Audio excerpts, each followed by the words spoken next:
ಚೇತನ್ ಅಹಿಂಸಾ ಅವರು ಅಂದರೆ ನನಗೆ ಭಾಳಷ್ಟು ಗೌರವ ಇದೆ. ಇವೊಂದು ಅವರು ನನ್ನ ಒಂದು ವಿಚಾರದಲ್ಲಿ ನೆಗೆಟಿವ್ ಆಗಿ ಮಾತಾಡಿದರು, ವಿತೌಟ್ ಎನಿ ಇನ್ಫಾರ್ಮೇಷನ್ ತೊಗೊಂಡಿರ ನೆಗೆಟಿವ್ ಆಗಿ ಮಾತಾಡಿದರು. It's okay, all of us have to rise above that.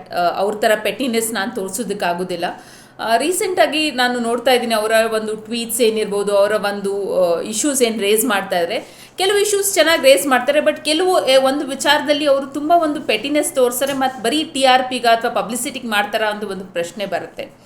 ರೀಸೆಂಟಾಗಿ CM ಅವರು ಇಬ್ಬರು ಯಾರು ತುಂಬ ಚೆನ್ನಾಗಿ ಮಾರ್ಕ್ಸ್ ತೆಗಿರುವಂಥ ಮಕ್ಕಳನ್ನ ಕರೆದು ಅವ್ರಿಗೆ ಸನ್ಮಾನ ಮಾಡಿ ಅವ್ರಿಗೆ ಅಂಬೇಡ್ಕರ್ ಪುಸ್ತಕನ ಕೊಟ್ಟಿದ್ರು. ಚೇತನ್ ಅವರು CMನ ಸೋಂಬೇರಿ ಅಂತ ಕರೆದ್ರು, ಟೀಕೆ ಮಾಡಿದ್ರು, ಅಂಬೇಡ್ಕರ್ ವಿಚಾರದಲ್ಲಿ ಮಾತಾಡಿದ್ರು, ಕಾಂಗ್ರೆಸ್ ಮತ್ತು ಅಂಬೇಡ್ಕರ್ ವಿಚಾರದಲ್ಲಿ ಮಾತಾಡಿದ್ರು. ಐ ಮೀನ್ ಇದು what is the purpose Chetan? I really want to know what is a purpose.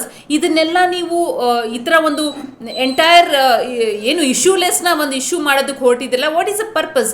And do you think you are the perfect person in the world? ನೀವೇನೂ ತಪ್ಪು ಮಾಡಿಲ್ಲ, ಅಥವಾ ನೀವು ಹೇಳೋದೆಲ್ಲ ಪರ್ಫೆಕ್ಟ್ ಆಗಿರುತ್ತೆ, ನೀವು ಹೇಳೋದೆಲ್ಲ ಕರೆಕ್ಟ್ ಆಗಿರುತ್ತೆ ಅಂತ ನೀವೇನಾದರೂ ಅಂದ್ಕೊಂಡಿದ್ರೆ, ಅಥವಾ ನೀವು CM ಅವ್ರನ್ನ ಟೀಕೆ ಮಾಡಿದ ತಕ್ಷಣ ಒಂದು 4-5 ಪತ್ರಿಕೆಗಳು ನಿಮ್ಮ ಒಂದು ಟ್ವೀಟನ್ನು, ನಿಮ್ಮ ಒಂದು ಮೆಸೇಜನ್ನು ಪ್ರಿಂಟ್ ಮಾಡಿ ನಿಮಗೆ ಮತ್ತೆ ಕಳಿಸ್ಕೊಡ್ತಾರೆ, ನೀವು ಅದರಿಂದ ಒಂದು ಸ್ವಲ್ಪ ಚೀಪ್ ಪಬ್ಲಿಸಿಟಿ ತೊಗೊಳ್ಬೋದು ಅಂತನ. Please rise above all this things. ನೀವು ಒಂದು ಆ್ಯಕ್ಟಿವಿಸ್ಟ್ ಆಗಿ, ನಾವೊಂದು ಪ್ರೋಗ್ರೆಸಿವ್ ಥಿಂಕರ್ ಆಗಿ ನಿಮ್ಮನ್ನು ನೋಡ್ತೀವಿ. ಸೊ ಅದೇ ಥರ ನೀವು ಒಂಥರ ಪ್ರೋಗ್ರೆಸಿವ್ ಥಿಂಕರ್ ಆಗಿ ನೀವು ಸ್ವಲ್ಪ ವಿಚಾರ ಮಾಡಿದ್ರೆ ಚೆನ್ನಾಗಿರುತ್ತೆ. ಈ ಪೆಟ್ಟಿನೆಸ್ಸಿಂದ ಸ್ವಲ್ಪ ಹೊರಗಡೆ ಬನ್ನಿ. ಐ ಥಿಂಕ್ ಆ್ಯಕ್ಟಿವಿಸಮ್ ಇರ್ಬೋದು, ಅಥವಾ ನಾವು ನಮ್ಮ ಒಂದು ಸಮಾಜದಲ್ಲಿ ಬದಲಾವಣೆ ತರಬೇಕು ಅಂದರೆ ಎಲ್ಲರೂ ಅಷ್ಟೇ ಈ ಒಂದು ಪೆಟ್ಟಿನೆಸ್ಸಿಂದ ಹೊರಗಡೆ ಬರಬೇಕು. We should look at issues which are much more larger, which needs much more focus.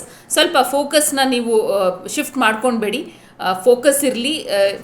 Focus ಇದ್ರೇ ನಾವು ಏನಾದರೂ ಜೊತೆಯಲ್ಲಿ ಕೆಲಸ ಮಾಡೋಕ್ಕಾಗೋದು. ನಿಮ್ಮ ಪರವಾಗಿ ನಾವು ನಿಂತ್ಕೊಳ್ಬೇಕು ಅಂದರೆ ನೀವು ಸಹ ಈ ಪೆಟ್ಟಿನೆಸ್ಸಿಂದ ಹೊರಗಡೆ ಬರಬೇಕು ಅಂತ ನಿಮ್ಮನ್ನು ರಿಕ್ವೆಸ್ಟ್ ಮಾಡ್ಕೊಳ್ತಾರೆ. ನಾವು CM ಅವ್ರನ್ನ ಬೈದರು ಅಥವಾ ಕಾಂಗ್ರೆಸ್ ಅವ್ರನ್ನ ಬೈದರು ಅಂತ ಬೇಸರ ಇಲ್ಲ. ನಾನು ಎಷ್ಟೋ ಸಲ ನಿಮ್ಗೆ ಅಂಥ ವಿಚಾರದಲ್ಲೂ ಸಪೋರ್ಟ್ ಮಾಡಿದ್ದೀನಿ. ಬಟ್ ನೀವು ಈ ಪೆಟ್ಟಿನೆಸ್ಸಿಂದ ಹೊರಗಡೆ ಬಂದರೆ I think it is good for everybody ಅಂತ ನನ್ನ ಒಂದು ಒಪಿನಿಯನು. TRPಗೋಸ್ಕರ ಅಥವಾ ನಿಮ್ಮ ಒಂದು ಹೆಸರನ್ನ ಒಂದು ಪೇಪರ್ನಲ್ಲಿ ಪ್ರಿಂಟ್ ಮಾಡಿಸೋದಕ್ಕೋಸ್ಕರ ದಯವಿಟ್ಟು ನೀವು ಆ್ಯಕ್ಟಿವಿಸಮ್ ಮಾಡಬೇಡಿ, ಅಥವಾ ನಿಮ್ಮ ಪೆಟಿನೆಸ್ನ ತೋರಿಸ್ಬೇಡಿ ಅಂತ ನಾನು ರಿಕ್ವೆಸ್ಟ್ ಮಾಡ್ಕೊಳ್ತೀನಿ.